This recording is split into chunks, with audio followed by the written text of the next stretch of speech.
What's going on? Let's talk about the Specialist System Duffel. I hadn't heard of this brand. I was a little hesitant at first, honestly, to check it out.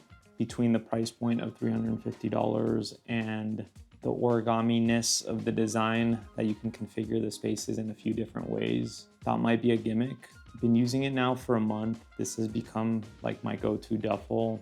I'll talk about why that is, what I love the most about it, highlight a few nitpicks that I have with it, and then ultimately get into the price point, right? Because I think that's going to be the biggest component to overcome for a lot of people. That while I think it is definitely on the steeper side, it is justifiable for a number of reasons. Now, with this being a newer brand, it is very clear that there is a ton of experience behind this bag. So the guy who started the company, Tyson White, he's a bit of a badass. The guy held leadership roles in companies like Quicksilver, Nixon, Burden, Alpine Stars, like pretty much every action sport company that you can think of. I'll throw a few more below. He's been in this space for a while. He also, for anyone in the bag world, he has some equity in Brown Buffalo and has consulted for them as well in the past. And you can just kind of tell, just both first impressions and after having had used the bag for a while, that even though it is obviously not cheap, you could tell this guy is in a stage in his life where he just wants to create a product with zero compromises, exactly the way he would want it. It's gonna attract probably a more niche audience of people, but I think there's something very unique about the brand that will hopefully cultivate a following. Anyways, let's get into it.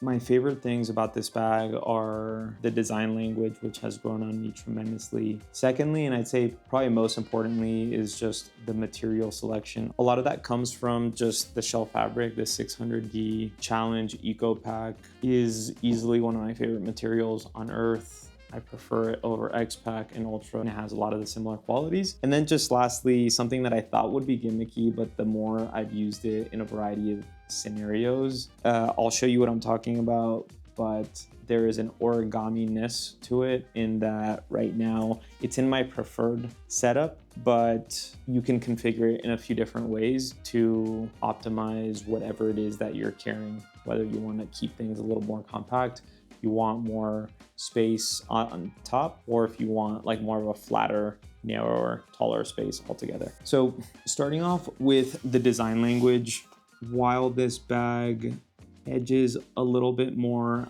on modern and technical, it has a nice balance of rugged and class.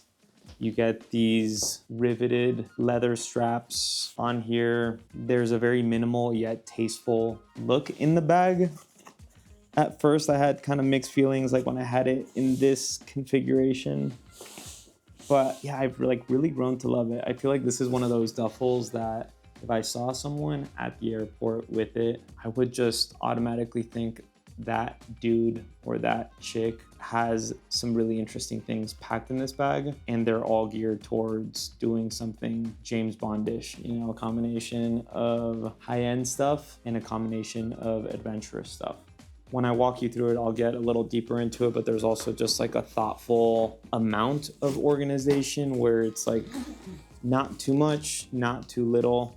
And then on the inside, you get definitely some color with this orange that I think with the olive, I know you see it in a lot of products within the bag world, but it is a combination that works really, really well. Second thing that I really love about this bag is just the selection of materials. You get a little bit more of that refined, classy look from the leather handles, but then they're using recycled Challenge Eco Pack material, 600 deniers. And this stuff is not cheap at all. And when you're using this much material for a duffel this big, $350 is a lot of money. But I think if you really like this material, which to me is it has all the wonderful like weather resistant properties of X-Pack and Ultra. It's incredibly strong given its weight. but out of the three, this is the one that feels most like a natural material to me. It just has a really nice, soft, matte, organic hand feel. So huge fan. I feel like if you were to ask me, hey, you could build your own perfect bag out of any material, what material would that shell fabric be? Yeah, I think it would be this one. I mean, as much as I love like properly natural materials like wax canvas and things like that, but from a functionality standpoint, yeah, this is really hard to beat. And then beyond that, they're using YKK Vislon zippers. If you know me, you know my love for Vislon zippers. So I will say it's interesting, but also refreshing for me. I wouldn't have wanted PU coated zippers, especially having to zip and unzip this much. I just want that experience to be as smooth as possible. But typically when you're using a material like this that is so weather resistant, it's paired with PU coated zippers. But nevertheless, this is a huge reason for why I love the material choices. These snapping YKK zipper heads, the ones that have the rubber tabs on them, I forget the name for them. It's interesting. These are usually like, you'll see them in small quick access pockets, or you'll see them in pants. But for a main compartment zipper, you don't see it. And I actually love these zippers. I've always felt that the closer the zipper head is to the actual slider, and in this case, it's like literally completely connected to it, and having this rubber tab just to give you a little bit of tackiness helps. But yeah, the zipping experience in this duffel is fantastic. The duffel I was using before this one, a Thule Chasm that I've used a ton, and I really like it, but it goes like around, and it's just more like I don't know. I really appreciate the straight line duffel, even though the access into it is not as comfortable when it's in this configuration. All in all, I think it's just so easy to just open, grab what you need, and close it in one swoop. And then lastly, in terms of materials, I really like this front pocket. It just has a little magnet to it, so when you want quick access to whatever it is, whether it's your phone, AirPods, your keys, that's really nice, and it's satisfying as well. And then the last component that I really appreciate about this bag, that again I thought was a gimmick, is, I mean, actually I don't really need to do that. Yes, I do. So you can see the full experience. So let me actually take out the stuff. It's packed out right now. As you can see, there is a little on each side, little buckles. So you'll see here that this kind of like flaps in this way. You've got the buckle here, and then you've got another buckle here. And so there's a few different configurations for it. The one that candidly I haven't used much of yet, because I think it kind of defeats the purpose of a duffel a little bit, at least in how I use them, is when you just have it like this. But I can see if maybe you're carrying, if you're doing like a heist, you're going into the Guggenheim, you want to steal some art, you walk in with a standard duffel configuration that I had before, do a little ninja recon action, and conceal your art that way. But yeah, the reason why I don't like it is because it doesn't stand on its own this way. But you know, you might be an artist, or I don't know what you might carry potentially. I haven't tested it, but thinking if maybe you have like a dress shirt or a suit, maybe you could fit it in like this. But anyways, I haven't used it in this setup. The configurations that I've used it are the one that it was in when I started the video. And then the other one that's also helpful is kind of like a tote mode, where instead of bringing this part down, all you do is do the bottom one. And so this last weekend, it's like starting to get colder in Utah. we went up to the mountains and we took our kids, like, because it's a lot colder out there, we took a bunch of layers. We also, like, we're gonna go into the hot tub. And so we brought bathing suits, change of clothes for us and the kids. And yeah, we needed the extra space. And so when you're in this mode, obviously, like, I wouldn't really like be using this mode as much if I'm like in an airport or like full-on travel mode, unless like I really needed the extra space with what I typically pack for even like week-long trips. I would have it set up the other way. When I walk you through it, I'll show that to you. But here, as you can see, you get like that additional vertical space. So it essentially becomes a really big tote, which I think is really helpful. It just looks kind of huge like this, but again, that's where this comes into play, where you can just come here. I'm actually not 100% sure, because you can technically just like snap it here, but then it's not like as connected to the bag. You can have it like that and then connect it here, which I think for time's sake. I will say that right now, because I'm sitting down, I'm struggling more than I normally do. It's usually like not a big deal, but it's also not so effortless that I would want to be doing it a lot. But in reality, I've had the duffel like 90, maybe 80% of the time like this, in this mode. So anyways, let's make it look nice again. Now, as far as the things that I don't love as much about it are, one, the water bottle holders that are included on here. They work great, with the exception of when you have it in this configuration, which is my favorite configuration. Secondly is the fact that you don't get like a crossbody shoulder strap included with it, given the price point.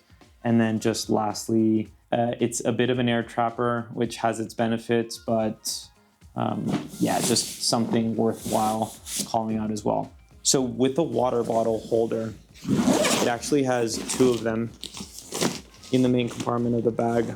Really like the stretch mesh that they're using. It feels incredibly tough. The problem is when you throw a water bottle in here and it's in this setup, the water bottle just caves in all the way. So it's not so much the spilling, it's just kind of like the use of space. Yeah, it just gets in the way. When you have it in the regular orientation, it stands up perfectly fine, but it is a little bit of a bummer, as I'm one that carries a water bottle with me. And also, like, if I'm taking this as a gym bag, then that is a little frustrating for sure. Second component with this bag is the fact that you really only get these leather straps to carry it. So for my specific use cases, in that I'm not really using a duffel to travel. If, for example, if I lived in New York City and I had to walk from my apartment to a train station, like do a lot of stuff like that where I definitely don't want to be lugging around a suitcase, then a duffel is a great option in that case.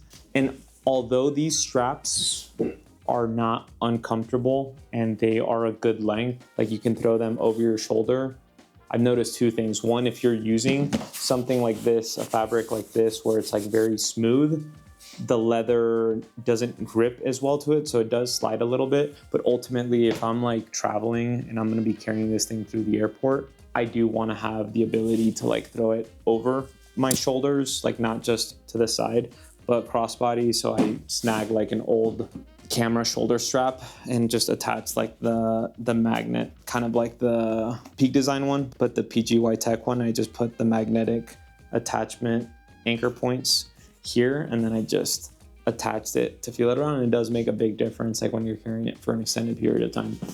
And then the last thing is, because of the fabric, I guess, that they're using, and it creates, like, as you can see, like it traps air. So the positive aspect of this is that it like gives the bag a nice structure, even when it's empty, like everything stays in place.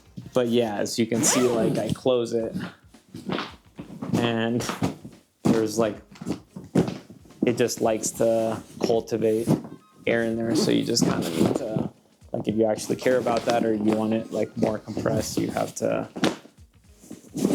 kind of do something about it. But anyways, let's have it collect air again just to make it look nice so I can walk you through it.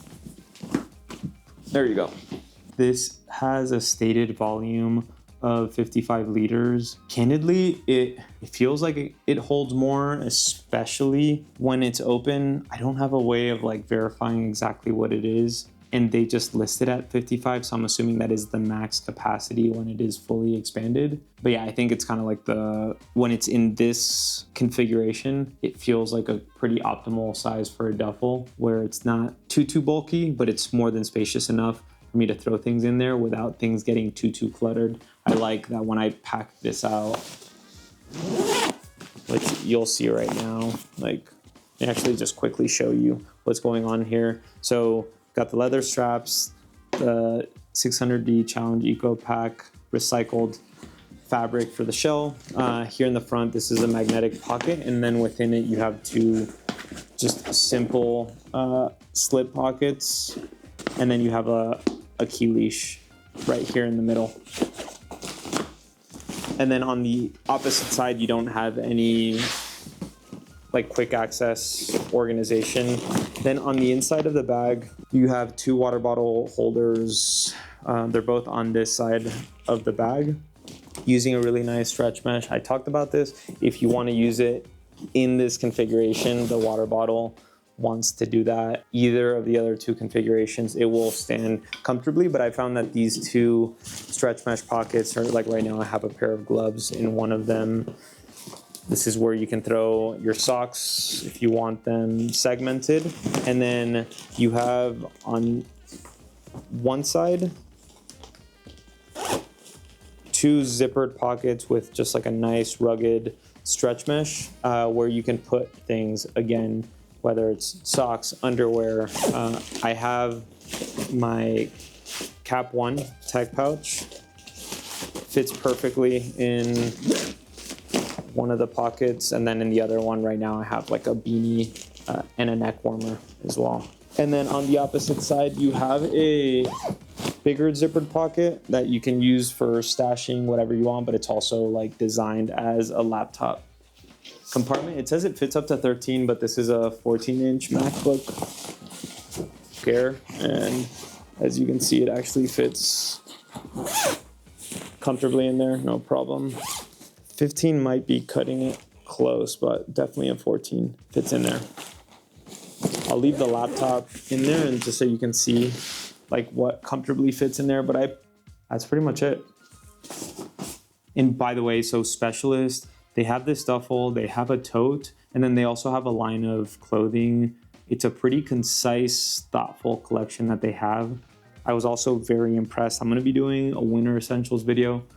By the time I publish this, it might already be out, or if it's not, it'll be coming soon. And I've been using this a lot. This is their Sapien Quilted Crew. It's like a Primaloft insulated mid-layer / external layer. It's incredibly soft. I really like these elasticated cuffs. This like ribbed knitted collar. Definitely has like kind of like modern, minimal, futuristic vibes. It's incredibly well built, and like my favorite thing about this is like in the hand warmer pocket, not only is this whole area just like feels really soft to the touch, but there is here, never seen this. I'm sure it exists, but I've never seen it. There's like a little sleeve that your phone fits perfectly into. So yeah, it just like nestles in like your little kangaroo pouch. And it's just like a good spot for it, easy access, or maybe just something else. But yeah, as far as the duffel goes, at this price point, you have to identify with the design language. That's like an important component to it. This is not by any means going to be your most cost-effective option. Like the truth is, within the $150 to $250 range, there's so many like incredibly well-constructed duffels out there. So again, I think this is overall like a passion project for someone that is not making any compromises. I genuinely don't think that they're trying to like come up with a product and have crazy margins and turn this into like an incredibly profitable business. I think this is really building things that are incredibly well made. They're going to last you for a very, very long time. And I think for the discerning eye and hand, if you value this eco pack material, I think like a duffel compared to a backpack, there's something about just like beating your duffel up. I feel like you want something that's extra tough. If you're taking this thing traveling, having the strength of the eco pack, right, where it's like around 10 to 15 times stronger than steel per gram. You get that weather resistance, gets negated a little bit by the fact that you have these Vislon zippers that aren't PU coated. Yeah, like $350 is a lot, but a lot of these like not stupid for me, just paying $500, $600, $700, $800 on, they go to thousands of dollars for these like designer luxury name products. There you're paying for the brand name. Here, obviously, not a lot of people know or have heard of Specialist. But yeah, I think in the grand scheme of things, I wish it was like $299. I think psychologically it would feel more obtainable, but I get the sense that with the amount of fabric that they need to use and how expensive this eco pack is, that between that, the leather straps, the ripstop liner material that's also from Challenge, all their stuff is top shelf. Like, they probably can't price it much more competitively than this. So anyways, really curious what they continue coming out with. Let me know what you think. Best of luck and cheers.